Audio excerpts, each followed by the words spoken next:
제45대 미국 대통령 당선인 도널드 트럼프입니다. 첫 번째 키플레이어로 선정이 됐는데 동의하시나요?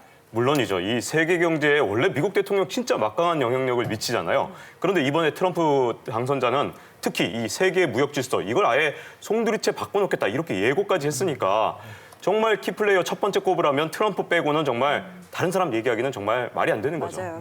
얼마 전에 그 신년 전야 행사가 있었는데 거기서 한 기자가 새해 계획이 뭐냐 이렇게 물었거든요. 그랬더니 트럼프가 알지 않냐, 미국을 다시 강하게 만들겠다. 그러면서 다시 한번 또 의지를 불태웠습니다. 뭐 취임 전이니까 지금 뭐 화이팅이 넘치는 거죠.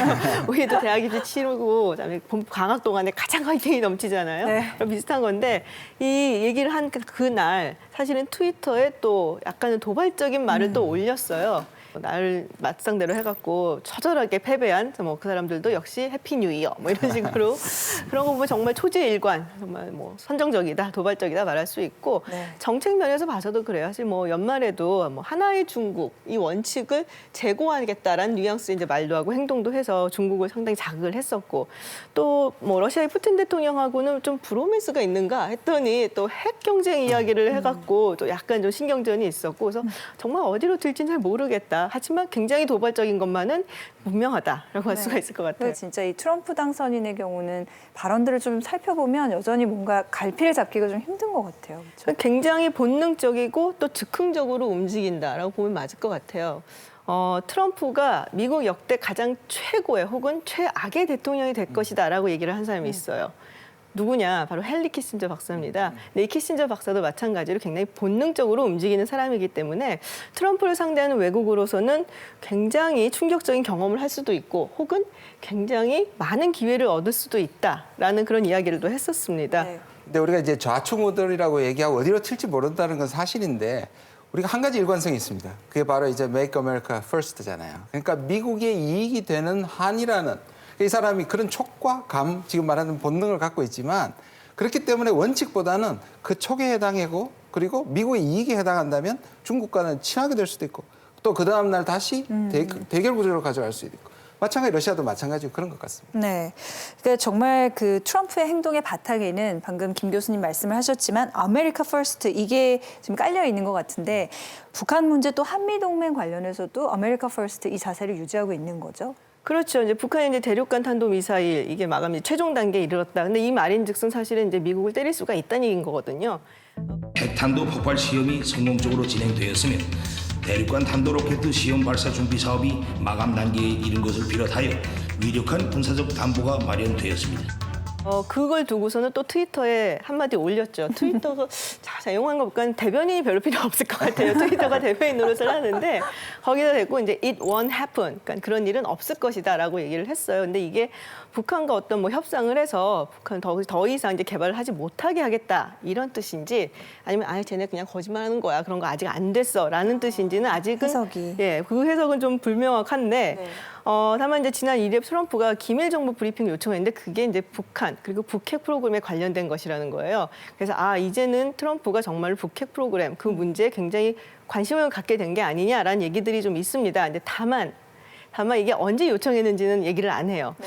그래서 혹시 제 생각에는 북한이 그렇게 나오면은 우리가 그럼 대응을 좀 해주지 하는 어떤 제스처가 아닌가 하는 생각이 사실은 좀 들어요. 네, 근데 이 선거 기간 동안에는 또 트럼프가 북한의 김정은 위원장과 햄버거를 먹으면서 북한 핵에 대해서 협상할 수도 있다 또 이런 얘기를 했었기 때문에 이번 반응이 좀 의외로 느껴지기도 했었는데 북한에 대해서 자세가 좀 더 강경하게 바뀔 그런 가능성도 있는 건가요? 저는 뭐 중국이나 러시아 마찬가지로 북한에 대해서도 양면성을 다 보여주는 것 같아요. 나중에 협상을 위해서든 딜을 위해서 이 사람이 비즈니스맨이니까 양면을 다 보여주는 것 같고요. 근데 지금 이번 북한의 그 김정은의 신년사는 사실 미국을 도발하는 만큼 엄청나게 무슨 공격적인 언사가 사용된 게 아니거든요. 그러니까 아까 말씀하신 제스처기도 하고 일단 기선제압을 하는 것 같아요.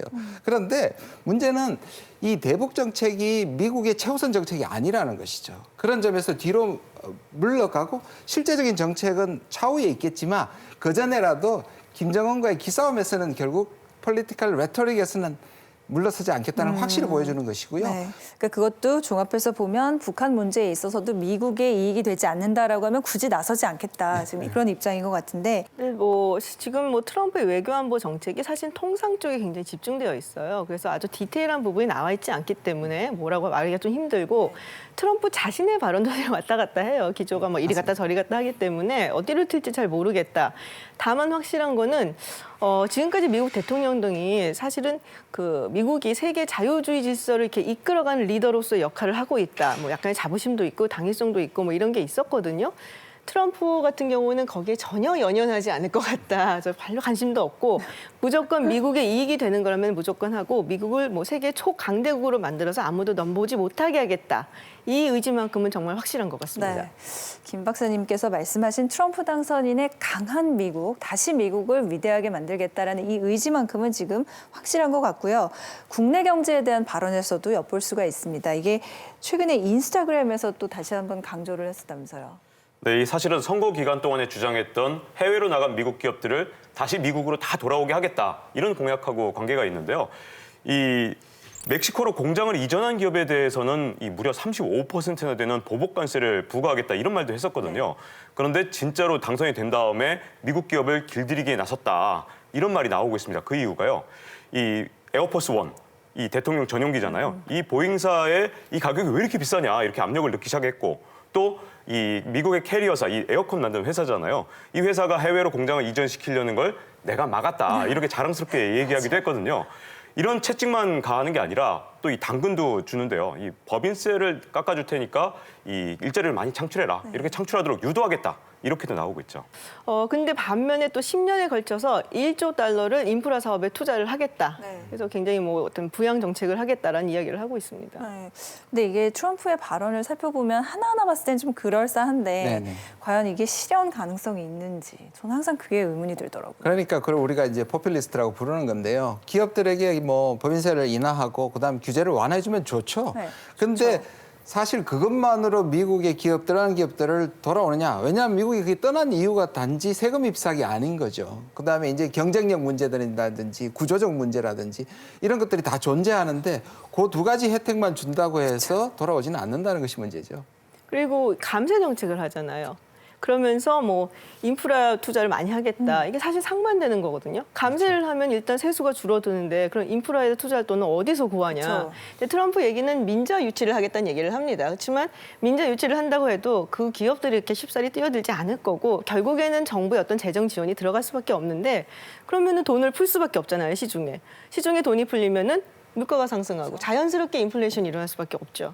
바로 그래서 이 미국 연방준비제도 이사회에서 선제적으로 금리를 올리겠다 이렇게 말한 거거든요. 재정 지출이 늘어나면 뭐 물가가 올라갈 수밖에 없으니까 금리를 먼저 올려서 대응하겠다는 건데 이게 사실 트럼프 당선자 입장에서 굉장히 고가울 수밖에 없어요. 그동안 대통령이 되기 전까지는 내가 대통령 되기 전에 금리를 미리 올려놔라 이런 뜻이었지 내가 대통령이 된 다음엔 그다음에 금리 올리면 경기가 안 좋아질 수밖에 없거든요. 가장 큰 이유가 금리를 먼저 올려버리면 그만큼 민간 투자가 줄어들 수밖에 없는데 그리고 나서 나중에 인프라 투자를 아무리 투자를 해봤자 경제가 좋아지는 게 반감될 수밖에 없습니다. 네. 그렇다 보니까 과연 트럼프 당선인의 그 공약이 제대로 실현될 수 있겠느냐 이런 의문점이 좀 나오고 있는 거죠. 네. 옐런 의장이 한번 먹인 것 같아요. 네, 제가 봐도 그렇습니다. 네.